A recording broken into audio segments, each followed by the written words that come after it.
Hey, what's going on, guys? My name is Barry, and this is the Who Watches This podcast. Hit the theme music.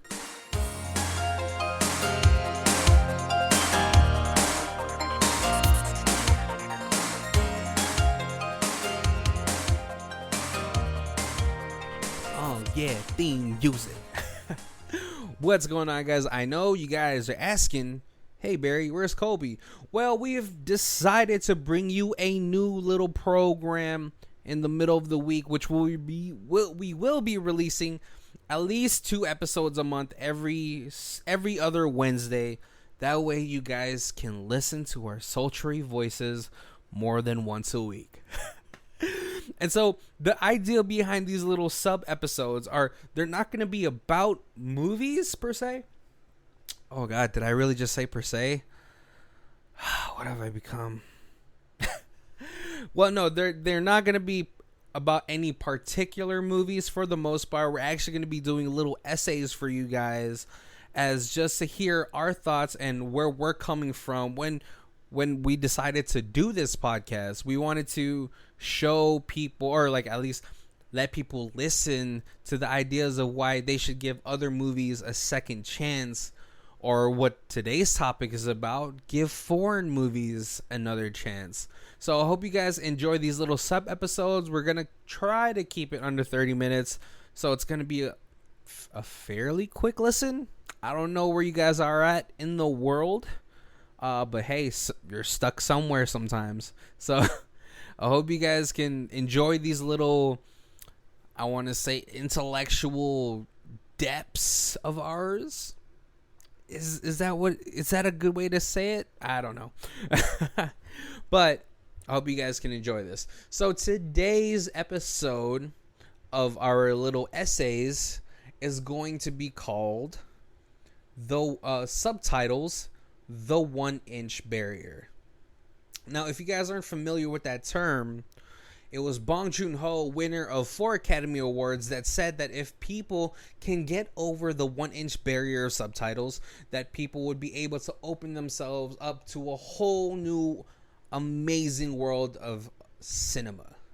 Now, every time someone asks me for a movie recommendation, I always ask what they're into, but I also ask if they mind subtitles. And the usual answer, they say they don't want to read a movie.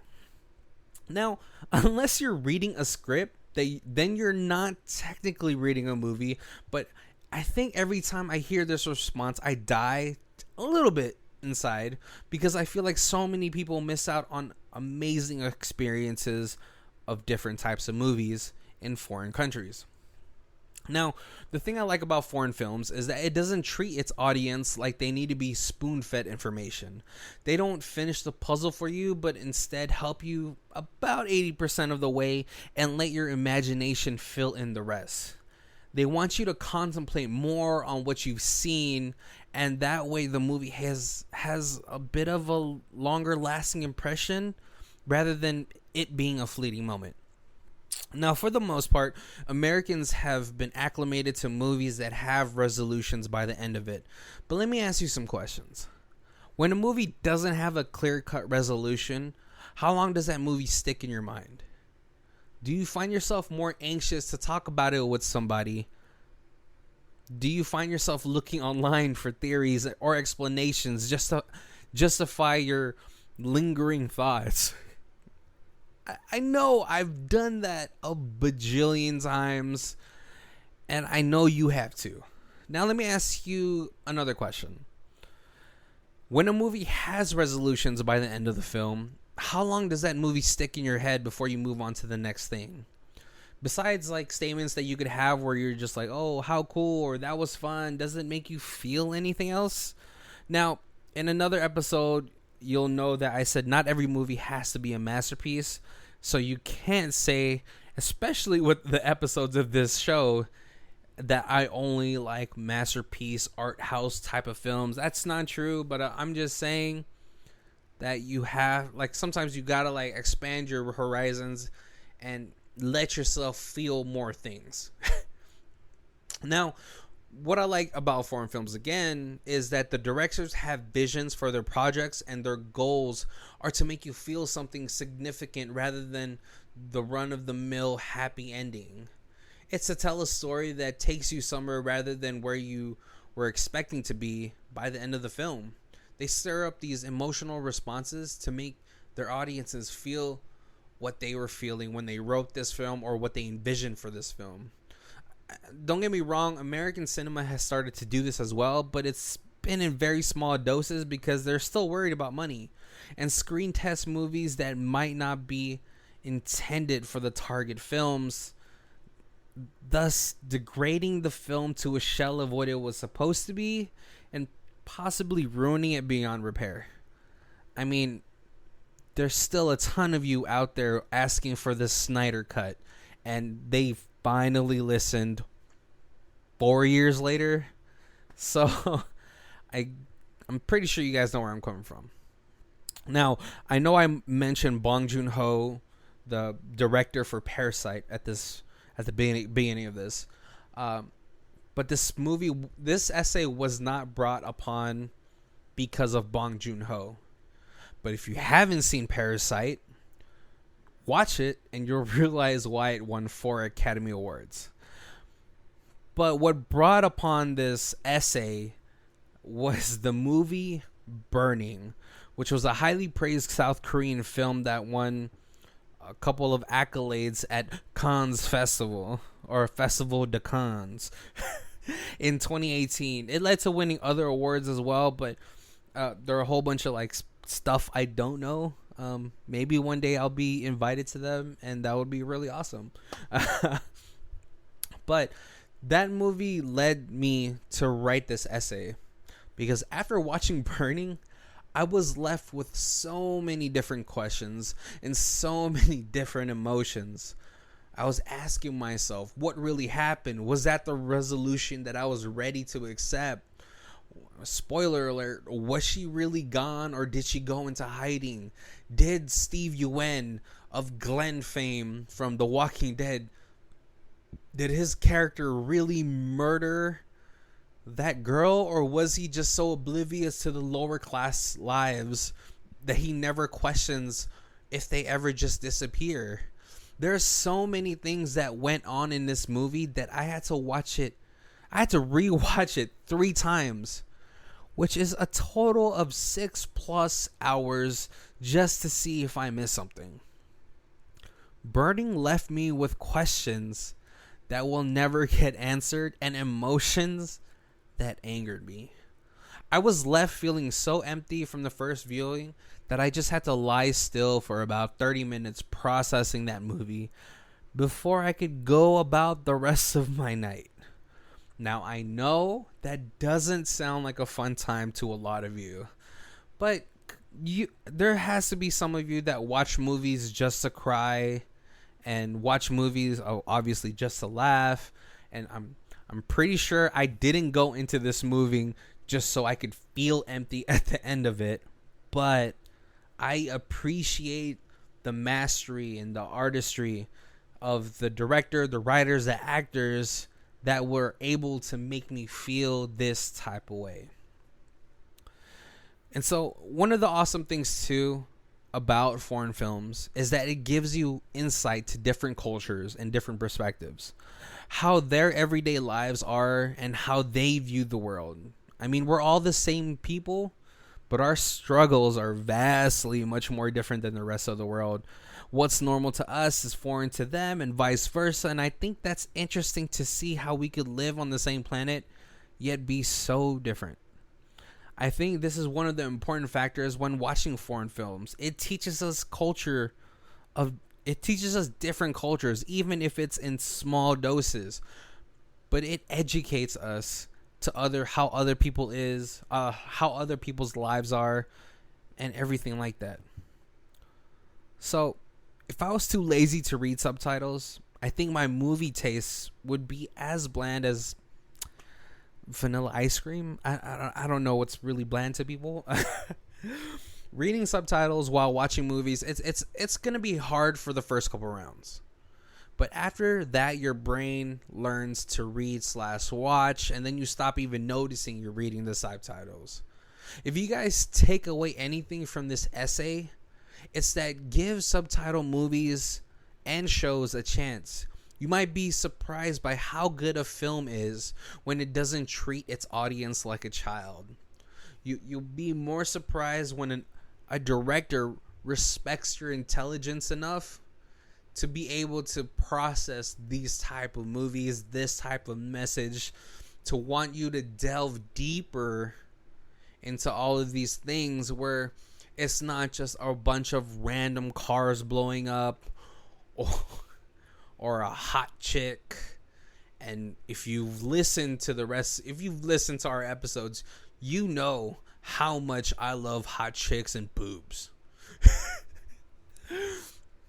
But all in all, I just want to say that I feel like if people gave foreign movies a chance, they would see a whole new world of comedy, of thrillers, of horrors, of suspense, of romance. They would see how other cultures live and be able to understand them just a little bit more. Trust me, growing up as a minority in America has led to me hearing some very insensitive comments sometimes. Fear Factor used to use a street food from the Philippines as one of its challenges. Was it gross? As an American, yeah, but as someone who's lived in the Philippines before, it's just a part of that culture. And all in all, I think that's one of the most important things about foreign films and opening yourself up to them. You know, not only does it teach you different cultures, but you get to see their world. You know, how many times have you watched Lord of the Rings and think, wow, the landscape is so beautiful? It makes you want to go to where they film it, which a lot of people do. They do those Lord of the Ring tours where they walk to Mordor.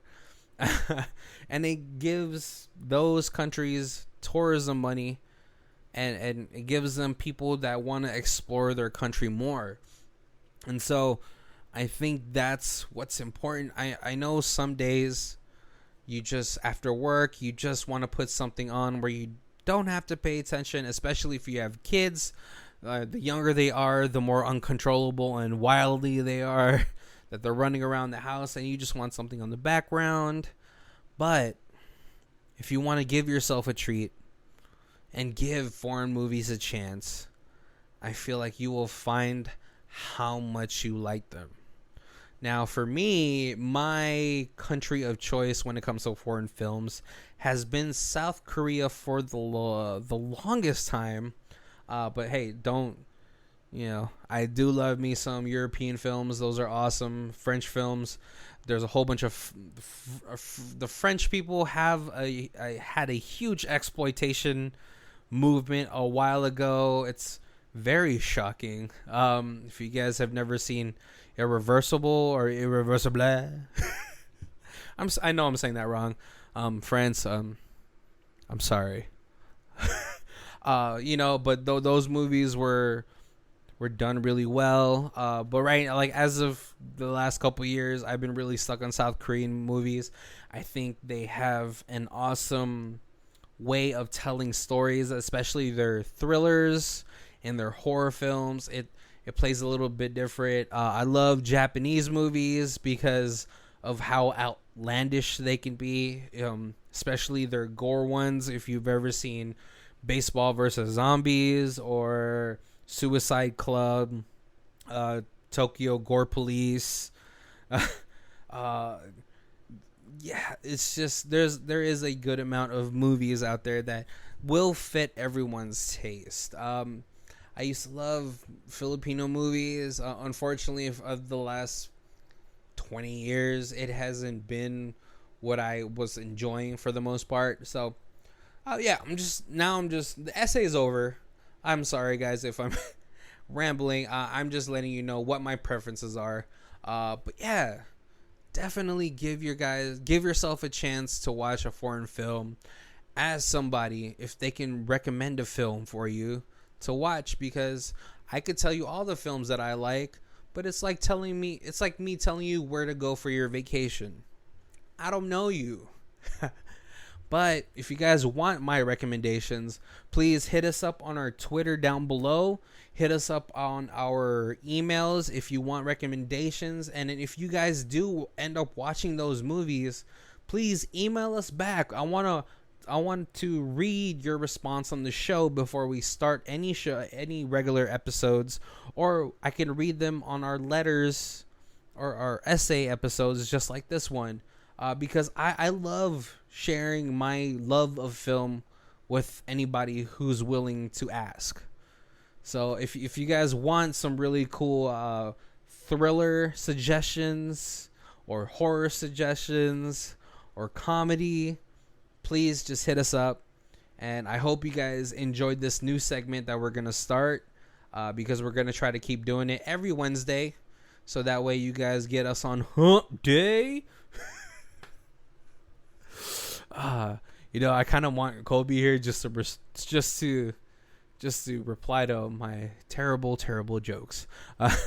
But yeah, like I said, hit us up on our email or Twitter.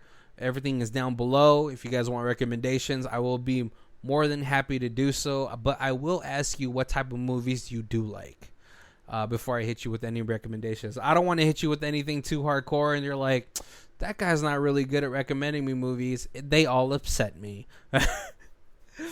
But I hope you guys enjoyed our new segment. Thank you for tuning in. I want to give a shout out. Unfortunately right now we don't know who's watching, but I do get to see the stats on who's been listening. And we got a couple listeners out in Colorado, New Jersey. We got one from Albany, New York. What's up? If you guys want us to shout you guys out at the end of the show, please, like I said, email us or hit us with a tweet, and I will do so. Thank you guys for joining the show. My name is Barry, and this is Who Watches This. If you guys want to check out who does our theme music, it is Lee Rosevere. Her Bandcamp is down below. It's called Arcade Montage from the Music for Podcast 3 album. Thank you.